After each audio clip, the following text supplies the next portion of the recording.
d'abord, j'ai commencé par la Côte d'Ivoire. Et pas mal d'autres personnes aussi, des jeunes qui partaient aussi. Et il y avait des miliciens. Les miliciens, c'était des paysans. C'était des gens qui ne connaissaient rien. Au contraire, qui avaient été dressés à faire la répression contre ces intellectuels qui fuyaient le pays. Donc, ces miliciens étaient des gens qui étaient vraiment des fanatiques. Hein. C'était des fanatiques qui tuaient. Il y en a qui se jetaient à l'eau, qui se noyaient. Et moi, je suis passé du côté de Nouidila. Nouidila, c'est vers la frontière de la Côte d'Ivoire, un peu entre le Mali et la Côte d'Ivoire. Et moi, je suis parti du côté de la Côte d'Ivoire. J'ai traversé donc ce fleuve qui séparait la Guinée de la Côte d'Ivoire, à la nage pour certains, d'autres aussi sur des camions. Il y avait des camions transporteurs. Tu avais un plan dans ta tête pour ce départ? Tu savais où tu allais? Oui, je savais parce que j'avais une tante, une des sœurs de ma mère qui vivait en Côte d'Ivoire, dans la ville de Issia, et je voulais partir voir donc ma tante pour avoir un peu d'argent aussi, pour continuer mon voyage aussi vers la France. Parce que le départ, c'était ça. J'avais déjà eu mon diplôme d'électricien euh, à Conakry. Et je me suis dit que bon, je peux venir en France pour me perfectionner en électronique. C'était ça mon but au départ. Alors donc, je suis parti vers la Côte d'Ivoire. On a traversé donc ce fleuve, mais cette fois-ci en camion pour moi, et d'autres se sont noyés parce qu'ils ont voulu passer par la nage, à la nage, et les miliciens étaient vraiment des fanatiques. Mais nous, on était quand même, euh, personne ne pouvait donner son identité. Moi, j'étais comme un apprenti mécanicien, et maintenant je pouvais être derrière un camion, et c'est comme ça que je suis arrivé. Et la première ville en Côte d'Ivoire, c'était la ville de Korogo. Et quand on est arrivé à Korogo, et là, ils nous ont séparés. Parce que la plupart des Guinéens n'avaient pas d'identité. Ils n'avaient pas de carte d'identité. Et tous les jeunes, il y avait des gens qui avaient 12 ans, 13 ans. Et je crois les plus âgés, c'était ceux qui avaient 15, 16 ans, mais 15 ans même. Alors, arrivé là-bas, on nous demandait les cartes d'identité. Et tous les jeunes, puisque c'était beaucoup plus la jeunesse, on n'avait pas de carte d'identité, ils les mettaient de côté. Et moi, comme je ne pouvais pas avoir ma carte d'identité qui avait été déjà déchirée par HK, cet espion du parti, et donc je n'avais pas de carte d'identité. Arrivé à Krogo, j'ai dit que j'avais perdu ma carte d'identité. On m'a mis de côté, nous étions quand même pas mal de jeunes. Et on lui a dit, bon, vous attendez là. Et un des gendarmes, je ne sais pas, m'a remarqué, il m'a dit, mais tu n'es pas guinéen, toi. Et j'ai dit, si, si, si. Il m'a dit, non, tu n'es pas guinéen, tu es sénégalais. Je ne sais pas pourquoi il a dit ça, mais bon. J'ai dit, oui, bon, bon, je suis sénégalais. Il m'a dit, tu sais pourquoi je te dis ça? Parce que tu ressembles au fils d'un ami sénégalais. C'est pour ça qu'il dit que tu es sénégalais. Mais c'était aussi pour te mettre de côté parce que tous les jeunes que tu vois là, ils vont aller dans des camps de concentration. Parce que ceux qui sont ici les vendent à des planteurs. Ils sont là-bas comme des esclaves. Ils n'ont pas d'identité, ils sont dans des camps, ils sont surveillés, ils passent toute leur vie à débroussailler la forêt pour les cacao, tout ça. Bon. Ce qui fait que c'était de l'esclavage, carrément. Et pas mal de jeunes Guinéens ont perdu la vie comme ça, et on ne sait pas. Ils ne disaient pas à leurs parents qu'ils partaient. Donc, ils disparaissaient, on ne savait pas où ils étaient, qu'est-ce qu'ils étaient devenus. Alors, moi, j'ai continué mon voyage jusqu'à Sia, en Côte d'Ivoire. J'ai été voir ma tante. Je suis resté un moment avec ma tante, qui m'a donné aussi un peu d'argent pour continuer mon voyage. Et c'est en ce moment-là que j'ai pris un camion et je suis arrivé à Bamako. Et Bamako, je suis arrivé le jour de l'assassinat de Kennedy. La ville était tout à fait sombre, il n'y avait rien. C'était vraiment comme si c'était le président de la République du Mali qui avait été assassiné. Et on me disait, ben oui, le président américain a été assassiné, tout ça. J'avais une sœur qui était donc à Bamako, et je suis allé chez ma sœur. Et j'avais aussi un frère qui connaissait quelqu'un, une de ses femmes. Son frère était député à Tambacounda, donc au Sénégal. Et mon frère m'a envoyé donc dans la famille de sa femme à Tambacounda. Et je suis allé, j'ai fait quelques temps là-bas à Tambacounda. Et j'ai une sœur qui était mariée à un avocat sénégalais et qui était en exercice à Ziguinchor, au Sénégal. De Tambacounda à Ziguinchor, c'était pas très loin. Donc, j'ai rejoint Ziguinchor, où il y avait ma sœur, avec son mari, qui me connaissait aussi. Donc, je suis resté un moment à Ziguinchor, donc avec ma sœur et ses enfants et son mari. J'étais vraiment très très bien, mais il fallait que je continue le voyage. Et après, je suis allé à Dakar.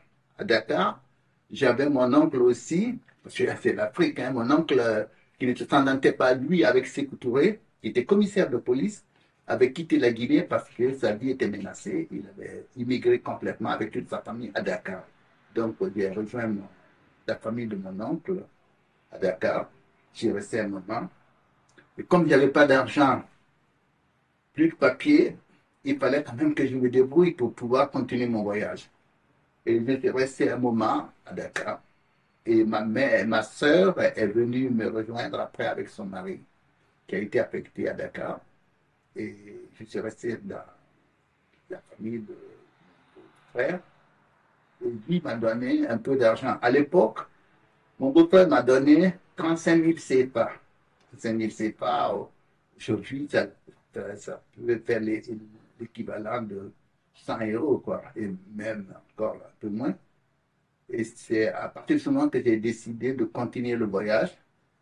Et j'ai réussi à faire, bon, j'ai eu mes papiers. Après, mon beau-frère m'a fait mes papiers, tout ça. Et je suis allé faire un visa. Parce qu'à l'époque, la Mauritanie, une partie de la Mauritanie était espagnole. Et c'est ça qu'on appelle aujourd'hui le Sahraoui. Avant que maintenant les Espagnols abandonnent ce pays-là que les Marocains ont occupé quand il y a eu la marche verte du roi Hassan II. Mais ça, c'était déjà que moi j'étais passé. Mais entre-temps, j'ai pris donc des taxis de route. Je suis allé à Saint-Louis d'abord. À Saint-Louis. Et j'avais quand même pas beaucoup d'argent. Et arrivé à Saint-Louis, j'essayais de chercher à traverser parce que euh, il y a le fleuve qui sépare la Mauritanie et le Sénégal. Ce fleuve était alimenté par un bac. Donc, je suis resté un moment euh, là-bas, à la frontière, puisque j'avais quitté Saint-Louis, j'étais maintenant au bord du fleuve. Il y avait des petits restaurants. J'étais là-bas. Et c'est là que j'ai rencontré un monsieur qui était à la Mi-Ferma. La Mi-Ferma, c'était la ville minière mauritanienne euh, où il y avait quand même une société française qui exploitait donc, la minerai et qui était acheminée vers la France. Donc, Séni, il s'appelait ce monsieur, il m'a dit, bon, écoute, euh, tu vas traverser, et après, quand tu seras à Nouakchott, tu iras voir quelqu'un qui a un restaurant, tu viendras de ma part. Mais moi, j'habite à la Mi-Ferma, je suis menuisier là-bas, mais je suis en vacances au Sénégal. Je n'ai pas commencé mon voyage, mais peut-être que si tu restes à Nouadhibou, à Nouakchott, je te rejoindrai. Et puis, bon. Ce qui fait que, bon, sans argent, ou presque pas, j'ai décidé de continuer le voyage. Bon, avec maintenant ce visa espagnol, parce qu'il fallait que j'aille du côté espagnol à Mauritanie. Donc, il faisait à peu près sombre maintenant, parce que là-bas, à 17 heures, ça commence vraiment à descendre. Et sur le bac, à un moment, il y avait une femme, et une femme mauresque, hein, dans une colère terrible. Elle va voir un monsieur, elle lui donne des gifles. Elle le gifle de tous les côtés. Et on était invité, tout le monde se demandait, mais qu'est-ce qui se passe? Cette femme qui jurait en arabe et tout. Mais à un moment, ça se calme un peu et cet homme sort un poignard. On y va, il va assassiner la femme. Et à ce moment, il commence à se poignarder lui-même. Il s'est poignardé, poignardé. On dit, ben, il va se suicider. À un moment, il montre son corps à l'Assemblée. Vous voyez, moi, le couteau ne me pénètre pas. Mais seulement, si je ne frappe pas cette femme ou si je ne la tue pas, c'est qu'il y a une raison. En ce moment, on était arrivé sur le côté mauritanien. Tout le monde commence à vider le bac. Et moi, je ne savais pas où aller. De toute façon, bon, j'arrivais dans cette ville du côté mauritanien, je ne savais pas où aller. Et en ce moment, comme j'étais tout seul, je vois une petite fille de 5 ans qui était là et je lui parle en français. Elle, elle ne comprenait pas. Elle parlait presque pas non plus d'ailleurs. Mais tu es avec qui? Où sont tes parents? Bon, il y avait des gens qui passaient, je leur ai demandé, est-ce que vous connaissez les parents de la fille ou bien elle est avec vous? Ils me disent, non, on ne sait pas, mais elle était à côté du monsieur qui avait été giflé par la femme. Et ça, c'est des mots. Lui, il était noir, mais c'était une mauresque.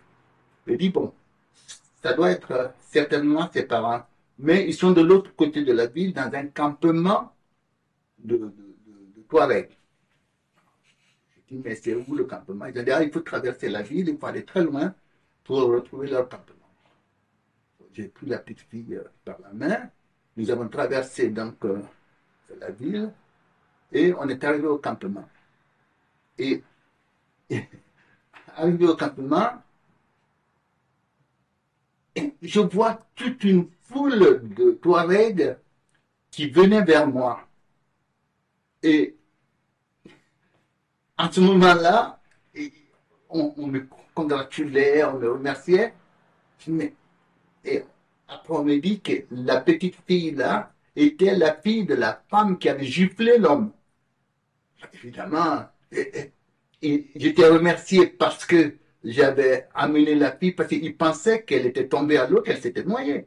Ce qui fait que, arrivé là, on m'amène, on me fait asseoir sous une tente et tout, et je vois qui? Je vois le monsieur qui a été giflé.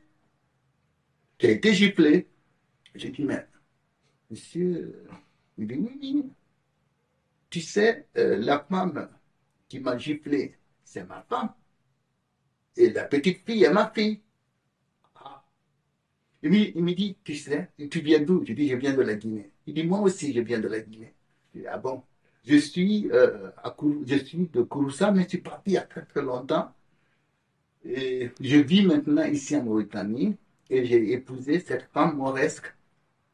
Mais tu sais pourquoi elle m'a giflé? Je dis, non, parce que je traverse souvent le fleuve pour aller boire de l'alcool du côté sénégalais. Alors que chez les Arabes, il est interdit de boire l'alcool. Alors ma femme m'a traversé et elle m'a surpris dans le restaurant pendant que je buvais de l'alcool. Et elle m'a ramené. Elle était tellement en colère que sur le bac, elle m'a giflé. Je dis, voilà, tu as maintenant vraiment le fait mot de la situation. J'ai dit, ah oui. Il me dit, alors tu vas où? J'ai dit, j'ai envie d'aller jusqu'en France. J'ai un visa pour le côté espagnol en Mauritanie, mais bon, la route, on ne pouvait pas. Il me dit, bon, tu sais ce que tu vas faire. Tu vas rester ici et la caravane doit partir dans une semaine à Nouakchott et c'est la caravane des parents de ma femme. Moi, je n'y vais pas, mais je te confie à eux, comme ça tu feras le voyage avec eux. J'étais un peu. On m'a dit, mais tu sais, les Touaregs, ils transforment les Noirs en esclaves. Alors, je dis, bon, ben, effectivement, quand j'ai pris une semaine après, lui m'a dit, bon, tu vas dans ce restaurant aussi à Nouakchott et comme ça, tu attendras là-bas. et j'enverrai une commission pour qu'on s'occupe de toi. Et j'ai traversé donc ce désert de Mauritanie à deux chameaux avec donc les parents de la femme de ce monsieur-là. Et j'étais vraiment choyé, tout le monde. Ça avait été la nuit, on me donnait une couverture, on faisait le thé, je mangeais aussi de la viande de chameau et tout. Donc, quand on est arrivé à Nouakchott, ils m'ont ils m'ont amené dans ce restaurant qui avait été indiqué par ce monsieur. Et là, j'ai dit, bon, je dois aller jusque à Nouadhibou. À Nouadhibou, c'est la Miferma, où il y a la société Miferma. Il a dit, oui, mais seulement la route est coupée parce qu'à Mauritanie, il faut passer par Attar. Attar, c'est une ville de garnison. C'est pas n'importe qui entre là-bas. Et je dis, mais comment je fais? Il me dit, attends, il y a un type, donc c'est lui, Séni, donc, qui était dans ce restaurant, qui était d'origine guinéenne aussi, qui était même guinéen, mais qui travaillait comme menuisier à la Miterma, qui était venu passer ses vacances au Sénégal et qui rentrait aussi dans sa société pour continuer son travail. Mais il n'y a pas de route pour aller jusqu'à Nouadhibou. C'est le train de minerais qui quitte le nord de la Mauritanie. C'est le plus long train au monde qui traverse donc toute la Mauritanie, qui arrive jusqu'à la Miterma, donc pour déverser donc sa garnison de bauxite. On dit bon, pour aller jusqu'à Atta, il faut qu'on soit déguisé. C'est là que lui et moi, on nous a mis dans un camion de charbon. Tu vois, on était sur le charbon et il y avait pas mal de contrôles. Et on est arrivé jusqu'à la ville d'Attar, garnison des militaires. Et arrivé là-bas, il y avait un relais. Il y avait un monsieur qui était là-bas, qui faisait passer les gens pour prendre ce train. Et ce train, euh, on le prenait en chaume. Donc, c'était des jeeps qui nous amenaient là-bas. Nous étions quand même pas mal d'Africains noirs euh, qui partaient pour cette aventure. Mais c'est-à-dire qu'il y a juste une courbe à un moment dans le désert où le train ralentit. Et c'est en ce moment qu'il faut jeter toutes ces affaires sur une benne, c'est des grosses bennes, pour monter. Et si vous ratez, vous étiez en plein désert, il y avait des coyotes et tout ça, pas mal de gens ont été déchiquetés. Et aussi, il y en a qui tombaient sur le train, il ne s'arrêtait pas, hein, il fait juste un petit un ralentissement, c'est pas un arrêt, un ralentissement, et il fallait profiter de ça. Et comme Seni, lui, connaissait déjà ça, il m'a dit, tu restes à côté de moi. Et arrivé là, on a jeté nos affaires sur une benne, on a grimpé, et il m'a donné une couverture. Et on se couvrait parce que la minerai, tu sais, le minerai, c'est très, très salissant, la bauxite et tout ça, on se couvrait. Et le voyage là durait 2 jours au fréquent. 2 jours. Et quand on arrivait donc à l'usine où on déversait donc la bauxite, on sautait du train et on allait dans la ville de Nouadhibou. Et lui, il a toujours été à côté de moi. On est descendu. Il m'a dit, écoute, moi, je travaille pour la société Miperma. On m'a donné un logement de fonction et tu viendras loger avec moi. Toujours une chance qui était toujours, chaque fois dans mon voyage, il y avait juste quelque chose qui se passait où j'arrivais à être bien, quoi. Donc, Stény m'a logé donc, dans son appartement où il y avait des douches, tout ça, c'était comme un peu à la française, il y avait tout ce qu'il fallait.